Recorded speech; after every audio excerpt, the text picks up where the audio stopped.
Okay, well, good evening, everyone, and welcome to this evening's Insights lecture. It gives me very great pleasure to be able to introduce our speaker this evening, writer and documentary maker Kate Muir. Enjoying a successful career as a writer, Kate has written 3 novels and has also worked as a chief film critic for The Times and as a columnist for The Times in Washington, Paris, and New York. Throughout her career, Kate has advocated for women's rights and female empowerment, having acted as a campaigner for Reclaim the Frame, a charity that promotes the screening and distribution of female-led films. More recently, and inspired by her own personal experiences, Kate has used her platform to passionately advocate for increased awareness of the menopause, championing informed, honest, and empowering conversation and helping to eliminate the stigma that surrounds it. Author of the best-selling book, Everything You Need to Know About the Menopause But Were Too Afraid to Ask, Kate was the producer of 2 award-winning Channel 4 documentaries with Davina McCall that have transformed the way we talk about the menopause in the UK. Working with MP Caroline Harris to change the laws surrounding the menopause, Kate has recently presented to Parliament on menopause and dementia, talking about how hormone replacement therapy may protect women's brains against Alzheimer's. Kate is also an activist for the Menopause Charity. Please join me in welcoming Kate Muir to the stage.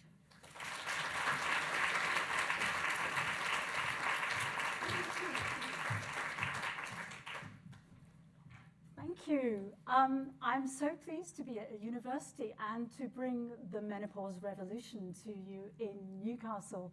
I always begin these things by saying I bring you good news, because everything about this is kind of looking into the future, and it's about making enormous change both in women and men's knowledge and in our health and our future health. And it's a massive feminist issue, this, and we really need to be as outspoken as we possibly can about it everywhere we go, because everybody's mother gets the menopause, and half the planet gets the menopause, and trans men and non-binary people, some of them also get the menopause. So there is no one who is not involved in this subject. And so I'm really pleased to talk about it. So I'm going to talk a little bit, because I think one of the things about this menopause story is that we've all basically sort of become naked in public and incredibly honest about what we're feeling, from celebrities like Davina McCall, who I work with on the documentaries, to just ordinary people telling one another their stories. And that is how women work, and that is how we look after one another. We tell our stories, then the next person does, then the 4th person does, and we identify with that story, because nobody's menopause is the same, and nobody's hormones are the same. So anyway, I'll tell you a little bit about my own story, which was that I was the chief film critic at the Times. I was remembering 350 films a year and all the directors and things like that. I suddenly started to get heart palpitations in the middle of the night. And I would wake up at 4 a.m. like a Disney cartoon character going, duk, duk, duk, duk, duk, duk, with my heart going like that. And I couldn't sleep. And then I thought that was bad. I went to the doctor. They said, you gave me lots of tests. They said, you're drinking too much coffee. I thought, that's odd. And then I started writing a shopping list one Saturday. I thought, must shave my legs. And you always get that in lectures here. Must shave my legs. And I wrote down the word shaver. And I thought, there's another word for that thing.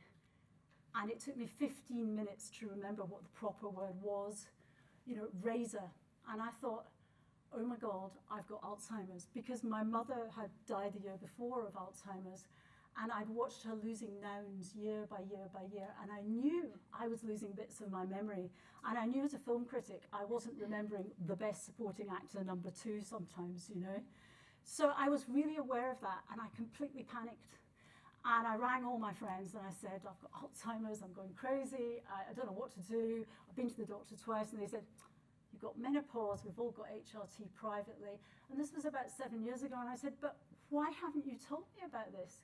And they said, it's to do with, your hormones and your memory, they're connected. And I was like, what do you mean? And, you couldn't look any of this up 7 years ago. It just wasn't really there. And so I went to the doctor. I privately got hormone replacement therapy, having been turned down twice by my GP. And a week later, my memory came back. And within 2 days, my hot flushes had gone and my heart palpitations never came back again. And I was aware that this was a complete miracle in my life. And I suppose I was more frightened than most people because I was looking in the direction of Alzheimer's and I was very scared about it. So basically from there, I thought, I have to tell other people about this. I cannot let this happen to other people. And you know, people, as we'll see later, 1 in 10 women are walking out of their jobs because of menopause. So I thought, right, well, you know, I had by that time left the Times and I'd been to film school for about 6 months to learn how to write scripts. I thought, oh, I'll make a documentary about the menopause. Of course, I'd never made a documentary. I had no idea what you did. I just criticized them. And so we got money from Channel 4 to make this documentary before Davina McCall came on board about the menopause. And then just as they gave us the money from the documentary, COVID hit and they took all the money back and shut down the whole production. So I had nothing to do. And I thought, right, I will write a book about the menopause because I need to find out what the truth is about this and the truth is about the better forms of HRT. And luckily, in that beginning of Zoom, all the academics in the world were trapped in their back bedroom, hiding from their families, and they were available on this new thing called Zoom. And so I was interviewing the head of the International Menopause Society in Australia. I was interviewing people at Yale, people at Harvard, people across Britain, and nobody had anything else to do. And so I gathered all these great minds of the menopause, and there weren't that many, to be honest, because this is not a highly studied area, let's just be clear. And the great person in this whole story, who I think is actually the world's best thinker on the menopause, is Dr. Louise Newson, who runs the biggest menopause clinic in the world. And I talked to her too, and she basically taught me how to read scientific papers and taught me to look for the right things. And that made a huge difference. So I basically went back to school, and then a friend of mine had Davina McCall's phone number. So Channel 4 gave us the money back, and I rang Davina and I said, here's my menopause story. She was driving her car back to Tunbridge Wells, so I had about 3/4 of an hour. And I said, here's my story. This is why I want you to present this. And then she said, oh my God, here's my menopause story. And she was 44, and she was sitting in the makeup chair waiting to go on a television program. And she said, can you turn off the heating in the makeup chair? And they said, it's not heated, Davina. So she was having hot flushes at 44, and she hadn't recognized it, but actually she had gone and got HRT, again, privately. And we were very aware that there was this elite of women getting hold of HRT and not telling anyone. And we were both members of that elite. So we really wanted to change that. And by the time she parked in Tunbridge Wells, she said, fuck it, I'll do it. And she agreed to present it. And it was quite brave because she, you know, had this image of being a much younger woman, of being, you know, a perfect celebrity with nothing wrong. She had a fitness channel. So there was a certain kind of daring in taking this risk. And she went ahead and took it. And from there, there are 13 million menopausal women, and 6 million of them, and that there might be men too, but 6 million people in Britain have seen our 2 documentaries. So, you know, that made a real difference. And what really was very exciting was the first night, 1 million people tuned in. By the Friday after, we had 2 million viewers. So we knew the WhatsApps had gone mad, and people wanted to hear this story, and they were all telling one another versions of their own story. So there began a sort of, we were part of the menopause revolution, and there are other menopause revolutionaries here, I think there, all of you there. But you know, it's women all over the country were involved in this, and we happen to be a sort of catalyst in the middle of it. And these are 3 of my favorite revolutionaries, because this is about, you know, this is about kind of heroes and their stories too. So in the Menopause Charity t-shirt, that's Dr. Louise Newson, who set up the Menopause Charity, and I helped her with that. And she is the kind of, does some amazing research really on exactly what's going on. And in the middle, the Welsh firebomb, that is Caroline Harris MP, who brought the menopause to Parliament and got us all HRT for £20 a year. So a miracle in terms of outreach, in terms of getting it to everybody who wants it. third person is my friend Karen Arthur.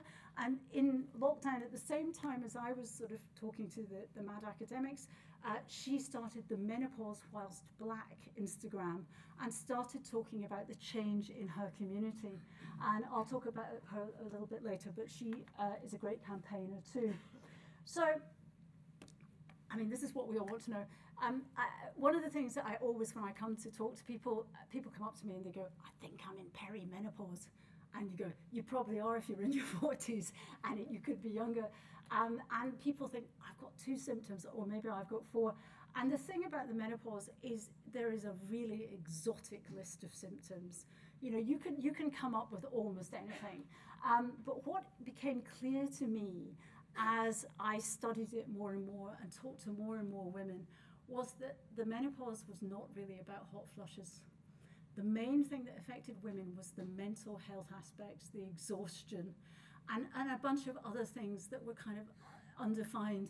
And what in the end, you know, you look there at Mrs. Dr. Louise Newson's, just some of the symptoms, there are 50 apparently. But, you know, fatigue, low mood, you know, memory problems, irritability, joint pain. You know, lots of people are marathon runners and suddenly get lots and lots of injuries in their late 40s because estrogen is no longer working in their joints. And lots of people just don't understand that or think they've got arthritis. And it is basically because estrogen and progesterone leave your body at about the age of 51, and indeed much younger in different communities. So a big study in India that shows that the average age for women going into menopause there is 46. In America, and there's only a study of African American women, it looks like menopause is between 8 months and 2 years younger. So there's all, and lots of people can go into early menopause too. So the person you assume is in menopause, you know, you might get that quite wrong. It could be a 26-year-old in the corner of the room who's not talking about it. So, you know, these assumptions that you have to be half a century old and you'll go into menopause and you'll ride through it, a lot of rubbish. And we've suddenly realized that and how different everybody is.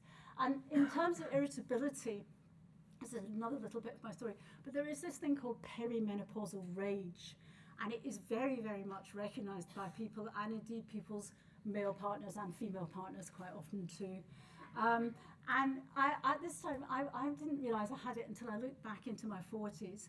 And I'm not an angry person. And I realized I had 3 kids. I had the mum looking after the mum with Alzheimer's in Glasgow, quite a difficult husband, and full-time job. And at that point, I threw against the kitchen wall without hitting anybody, blue poster paint, broccoli, a butternut squash, a butter dish that broke with all the bits of china in the butter, and Nigella's Christmas. And it was clear to me that I was possessed, literally, by another force that wasn't me. And I expressed this huge frustration, and I didn't know why. And I think a lot of women in perimenopause are feeling that and feeling their brain changing and feeling their attitudes changing. It's not always bad. It might have been a very good thing that I expressed the fact I was holding up quite a lot of other people's lives at that time. But you are changing and your brain is changing. And when those hormones drain away from your brain, you really, really alter. And I'm going to talk about the brain quite a lot later. Anyway, this is Davina. Second documentary, I realized that I couldn't find out what I wanted to know about the menopause because it didn't exist. No one had done the research. And so we did the biggest ever poll in the UK, financed by Channel 4, of 4,000 women, diverse women, all across the country. And the main and worst finding was that 1 in 10 women said they were leaving their jobs because of menopause symptoms. And it isn't that they were being sacked. It's mostly that they were kind of editing themselves out of the picture. They were going part-time, they were refusing promotion, there were people in boardrooms who suddenly left to become consultants, and there were people who just took an easier route out of their job. And lots of people in the police and things like that can retire after 30 years. They were taking their pensions and retiring, and in the NHS too. So that was the kind of decimation of women of around 50, and they were, or indeed late 40s. And so that, a lot of people paid attention to that. And governments were interested in that, and economists were interested in that, and people running big corporations were interested in that. And suddenly the menopause, having been a woman's issue, became an economic issue. And we started to listen a bit more. And that was really, really interesting. And that poll also showed us, and this is me having to drag this stupid sign around King's Cross when we were filming, but it has 7 out of 10 women struggle with brain fog in the menopause. Now, this is absolutely key for working women, which is that because, you know, the estrogen, the progesterone receptors in your brain are not getting their fuel that they are used to, you get these memory lapses. And it looks like almost all of us get them. And that's people being very honest. And it's memory. It's also sometimes confusion. You look at a spreadsheet and you go, I don't know what that means, and I can't remember this. And you make lists, and you know, you're exhausted as well. And just forgetting something, and you know, you're doing a PowerPoint like this, and you stop for a couple of seconds because you can't remember the next word, and you think everybody in the room is staring at you, which you all are actually. But there is that terror of getting something wrong. And what if you're a nurse and you prescribe something wrong, or you don't know the right name of something? So women are very scared, because women are often at this stage in their lives running the show. And when one tiny thing goes wrong, that can really, really knock your confidence. And I really find this when I go and talk to kind of big corporations, that women are sitting there going, yeah, I've been covering this up and I need to do something about it. So this poll again showed, you know, the memory loss, but the main statistic, look, 84% are struggling with sleeplessness and exhaustion between 45 and 55. Now, maybe men are too, but perhaps not. I mean, I'd love to know, actually. I'd love to do a poll of middle-aged men too. That may be the next thing. But we're basically not getting our sleep. We're shattered. And we're keeping going. And we don't really need to do this, and we can make a difference to these menopause symptoms. But people will suffer that for years and years and years before going to get help, because they don't think it's a symptom of menopause, they think it's a symptom of life. And I think we need to really, really think about including that in the way women and men and everybody thinks about menopause. Again, that poll at the bottom, it says 69% struggled with anxiety and depression. We did that poll quite soon after lockdown. Everyone had anxiety and depression, so maybe take that down to 50%. But quite genuinely, when estrogen disappears from your brain, serotonin is greatly affected, because that's what connects the two. So actually, you know, the depression is a truth. And it's not really that people are clinically depressed, but it's like they've got a flat feeling. They just feel that life has kind of gone into black and white. And that's the way a lot of women express it. And then 70% have hot flushes, more towards the 55 range, or once your hormones have run out, it's about 85% of women get hot flushes. Hot flushes are not good. They are not power surges. The more hot flushes you get, the more likely you are to have Alzheimer's in later life. We need to pay attention. We need to stop them. And this is just like the new science coming out. And I'm going to talk very seriously today about why as many people as possible should take hormone replacement therapy of the good kind, because really it is incredibly important for brain health. And we just haven't studied that enough. Anyway, coming up soon. Anyway, so you've got your load of horrible symptoms, but you can now do something about them. And the difference is, I think years and years ago, we shut up about them because there were no answers for us. We were looking at the old HRT, and 20 years ago, all these studies came out. The Women's Health Initiative in America came out, which had 16,000 women in the study, and they gave them the old version of HRT, which we tend not to use now, which was made out of pregnant mare's urine for the estrogen and synthetic progestins, which are still in the pill, by the way, but are not great as a combination in older women in terms of clots, in terms of dementia, and in terms of breast cancer.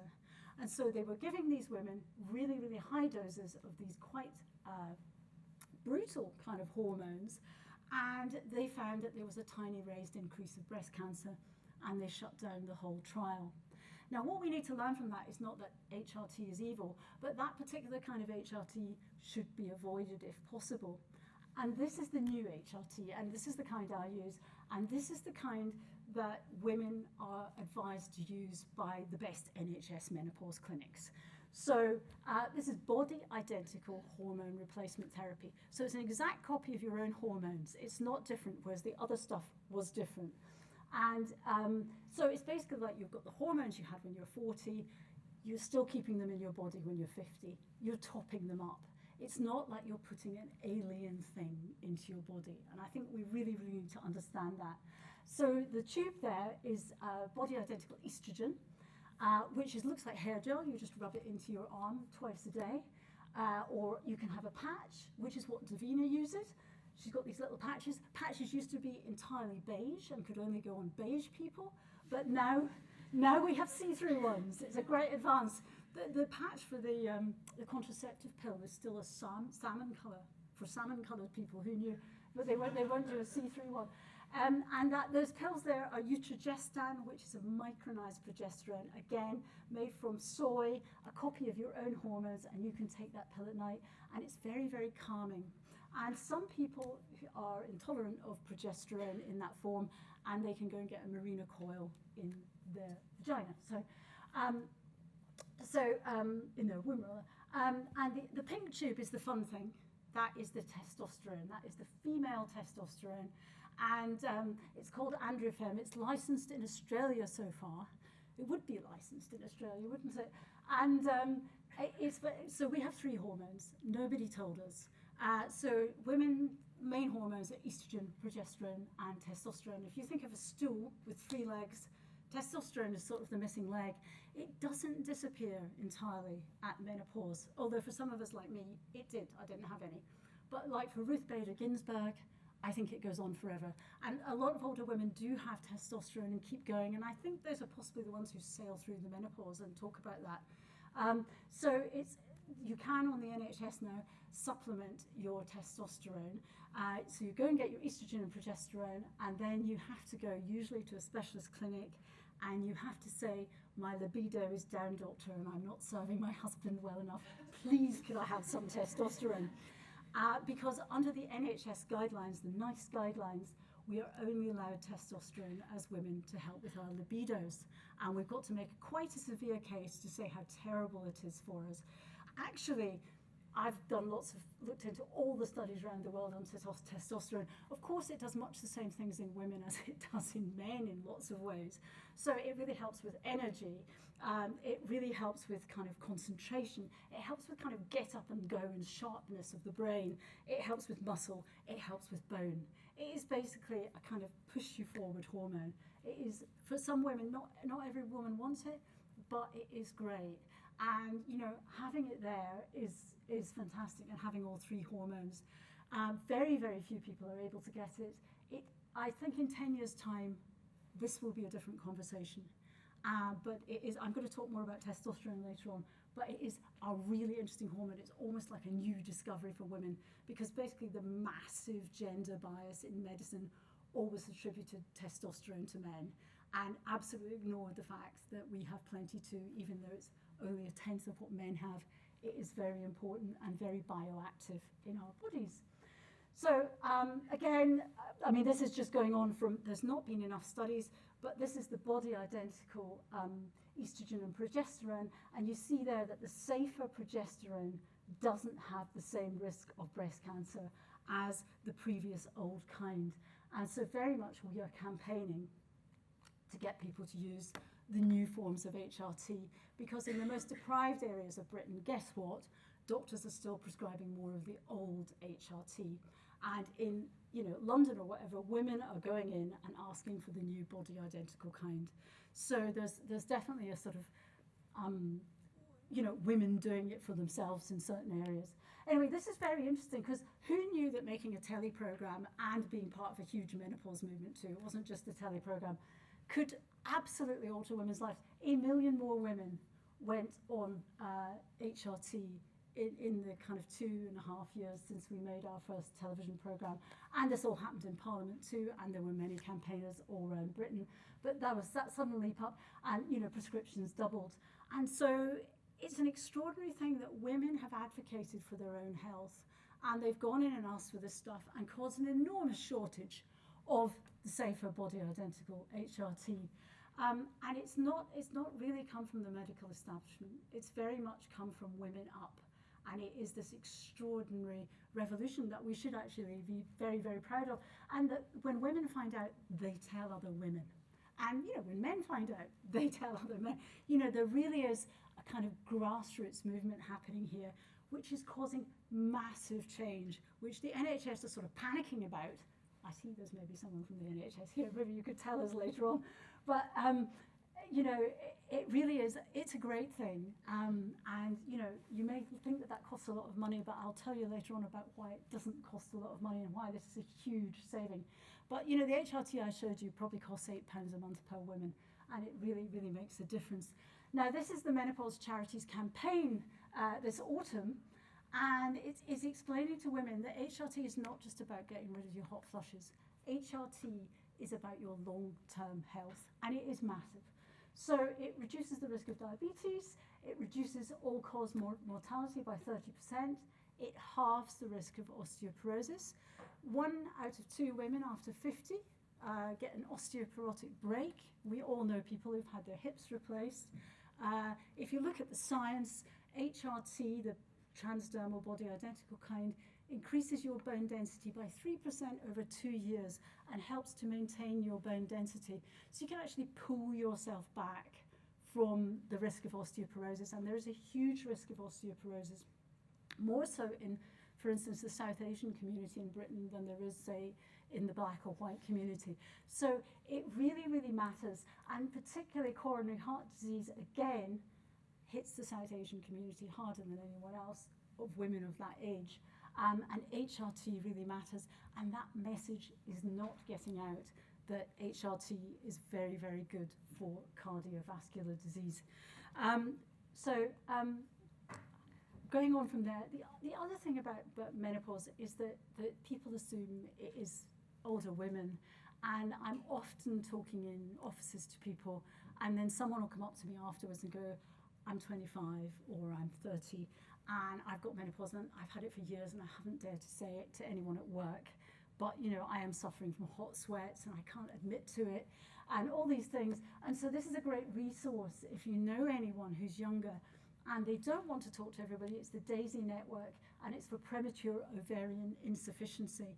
And I was just talking about this earlier, and anecdotally, more and more women are coming to me and saying, particularly after they've had a baby, they suddenly find themselves going into menopause or having menopausal symptoms, and particularly women having babies older. And so it really is, it's a changing area. And again, who's doing the academic and medical studies?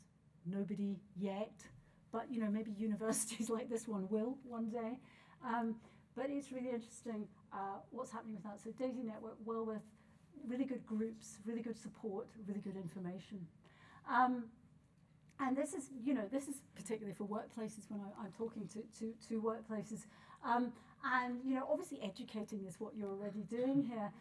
But you go to the NHS and a lot of the uniforms are very uncomfortable. They don't have a zip, they're not convenient. You've got to wear them for hours and hours and hours. You can't nip off and change them. And, it's taken a couple of years for there to be a committee in the NHS to decide to change the uniforms. And you just think, gosh, you could have made that decision in 5 minutes to put in a zip, couldn't you? But, there isn't, we need to adapt to menopause, and menopause shouldn't be adapting to the workplace. And I think, everybody can't rush and get HRT, and not everyone can take it. And in that perimenopausal period, it's really important that workplaces and neighbours and friends and whatever understand that you need a little bit of adjustment and a bit of help. And one of the things that came out of our poll, which was not again in the science properly at all, was that 44% of women got giant periods in perimenopause in the run-up to their hormones disappearing. Because perimenopause, the progesterone goes down like that in a nice steady hill to nothing. But the estrogen goes up and down and up and down and up and down in a really mad roller coaster. And so suddenly there'll be lots of estrogen and nothing protecting you and no progesterone. So you tend to get these terribly heavy periods, and almost half of us do. And it's embarrassing, it's difficult at work. And, you know, we've had all the period power revolution from younger women. We absolutely need to recognize the power of these periods for older women, and give them space and give them time to kind of disappear. I was talking to people on the Amazon fulfillment line, and this was a few years ago, and they were, you know, given about 5 minutes to run to the loo, and if they went for any longer, they got a kind of black mark on their kind of worksheet for the day. And obviously, you know, you need to go and spend some time in the loo. And so these simple, humane things were not happening in workplaces, but they are beginning to change as we begin to understand. But people didn't know that. Women didn't know that. I didn't know that, you know, that was happening. I just thought it was me and I was weird.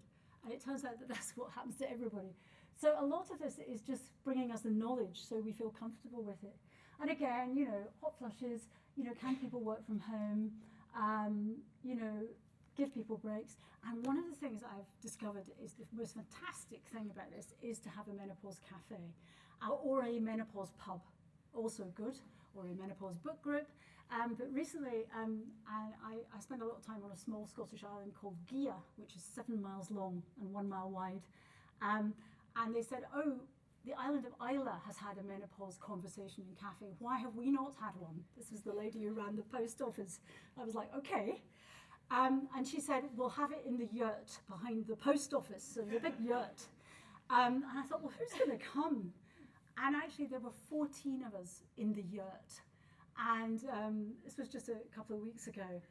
And of course, everybody had a huge story to tell, and partly because of being on an island, you weren't necessarily going to a lecture at Newcastle University on the menopause, and you weren't maybe able to get therapy, and there's just lots of things that, you know, and that circle of women, which was the postmistress, the sub-postmistress that drives the van really fast, the woman who runs the oyster farm, woman who runs the campsite, all these different people who were basically running the island, and also in the middle of perimenopause and menopause. And they all spoke about their stories and their struggles and who was the best doctor to go and find. And, you know, that 2 hours in the yurt, I think, changed a whole lot of dynamics. And, you know, it was actually really wonderful.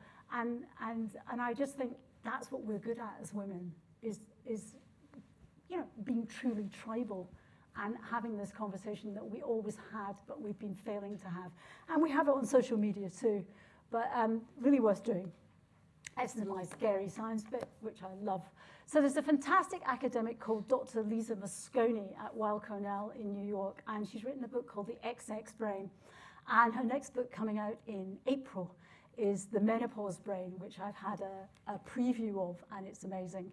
But this is one of her brain scans of a woman aged, this one on the left is a woman, same woman, age 43, and this is her age 53. And quite simply, you can see that her brain is firing differently, and the energy level in the brain goes down by about 30%. But do not panic, because our brains literally rewire in menopause. And nobody has told us this, have they? You know, our brains rewire in adolescence. That's not necessarily a bad thing, chucking away, you know, lots of stuff in adolescence. Our brains rewire post-pregnancy if we get, you know, pregnant. We multitask. We are amazing after pregnancy. We are kind of superhuman beings, yeah? Our brains rewire again in menopause. Nobody's told us this, and it really, really matters. And this is why it matters. And this is also Lisa's graph, and she looked at all the biomarkers in the brain. And I won't go into huge detail, but the key thing you need to know, the dark pink line descending, so that's pre-menopause, post-menopause, and obviously in the middle, what you can see there is what we scientifically call chaos. It's a complete mess. That is why we all go nuts. But no one has shown us the picture of why we go nuts and why our brains change and why our priorities change as well. So the dark pink line going down is the glucose mechanism in the brain, and estrogen helps you fuel the glucose mechanism. When the estrogen goes, the glucose goes. So what does your brain do? It's plastic, it adapts, it changes, and you start, look at the blue line, you start pumping more blood to your brain. So it's not a disaster, and it's what women have always talked about, the menopause transition. They've been aware that this is happening, but they weren't aware that they'd gone basically from using petrol to diesel in their brains. And it literally is a change like that. And you think about the moment when you by mistake, put diesel in your petrol car, and it sort of sputters and doesn't work. And there is that moment, I think, when this is changing over. I don't think it works in a smooth line. I think it's probably a lot more chaotic than you think. Also, your grey matter, look, your thinking machine is going down, and then it's going up again. And nobody's bothered to study it after about the age of 55. So we've no idea really what happens. But that would be the job of universities to find out. And the other thing which is incredibly important to me is that red line at the top, which is amyloid plaque deposition. And amyloid plaques can be a precursor, not always to Alzheimer's, but the more you have, it's not good. And really, really interestingly, there have been great studies in America to show that women on body-identical estrogen, the transdermal kind, in huge health record studies of like 400,000 women, are much, much less likely to get Alzheimer's, 70% less likely. And I've been talking to Alzheimer's research as well about that, and they are really interested in doing some studies on the effect of estrogen on the brain and on amyloid plaques. And I think, again, in 10 years' time, hopefully the conversation I'm having here will be completely different, and people will understand this. And this is just almost the raw data. That's all we have just now. But I'm putting it out there for you so that you, but also if you're someone like me, I'm a daughter of Alzheimer's, I always thought there's nothing I can do about this, I'm walking towards this. And then that moment of realizing my memory needn't fail, and that also my memory seems to remain fairly steady, it was a sort of enormous relief. And you just think, but why did my mother have to go through that? What if she had known? What if we had known? Why haven't we studied this? Why, if 2/3 of Alzheimer's patients are women, and the prodromal phase of Alzheimer's begins in perimenopause, why are we not studying it? And indeed, Lisa Mosconi in New York is studying it. Why isn't it the biggest topic for Alzheimer's research? It really is sort of extraordinary, the kind of, and I think it's to do with fear of HRT, that the general public still thinks, I will get breast cancer, I'm not going near that. And until you understand there is a safe option, and it has this profound effect in later life, then you can't quite see the science clearly. You cut yourself off from the science, but the minute you sort of look through menopause glasses and look at osteoporosis and look at dementia and look at Alzheimer's, you are looking into old age in a different way, and women will be suffering less. And, they will not be going around on so many Zimmer frames. So it really is worth it. Yeah, that's exactly what I'm saying. It's very much time that, feminism catches up with science and science catches up with feminism. Now, very importantly, since we're in a proper lecture hall, we need to talk about sex. So I was working for the Menopause Charity, and we didn't have anyone to write the billboards. So I had to write a billboard for the M6. So that's what I wrote. But 51% of women say menopause affects their relationship. And this is really important, and important for the men. Thank you, men. Thank you for being here, men, too. For men in the room, too. Because people in relationships, divorce really, really peaks in the mid to early 40s. Divorce and perimenopause are friends. And at the same time, so many women, and Davina talked about that, age 44, get dry vaginas, dry vulvas. Basically, we spend no end of money on Chanel for our faces. We spend nothing on down there on the vulva.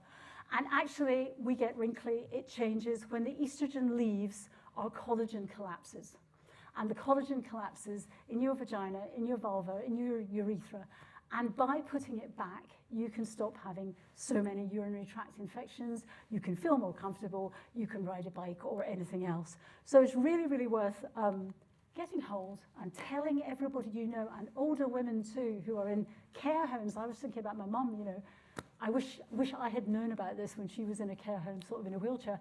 And, vaginal estrogen, cream, gel, pessary, you can take it for the rest of your life. You can take it if you've had breast cancer. It's a tiny amount of estrogen. Makes a huge difference to women's comfort and indeed joy. So worth knowing about. And again, this is my T-shirt. Testosterone is not for boys, not just for boys. Again, I was, it's really, really important that we understand that testosterone is our hormone, and that also it has powerful effects indeed on things like our vulva as well as our brains, and that there are testosterone receptors all over our brains. And this is, I just went to a menopause conference recently, and they put up this picture, a guy called Dan Riesel, who's a neuroscientist and a gynecologist, which is sort of like my perfect man on earth. And he put this up, and I was like, oh my God. So that the white dots are testosterone. And I won't go into the detail that he went into, but basically your balance, your emotions, your memory, your thinking power, everything is affected by testosterone, and it disappears, and everything is affected by estrogen too. And so your brain is plastic, and it does change, but it is so important that we understand that these hormones may be of some use. Now, not everybody, you know, particularly the 1 in 7 women who've had breast cancer, not everybody can take HRT, but you need to make changes anyway to make up for what your body and mind are doing. And actually, many women who've had breast cancer can also take HRT, and that's beginning to change. But the big things to do, and I basically tested all the daft stuff for a chapter in my book. The basic thing is exercise, nutrition are the main things to do. And then your body changes, your microbiome changes, those vitamins are the ones worth actually getting hold of.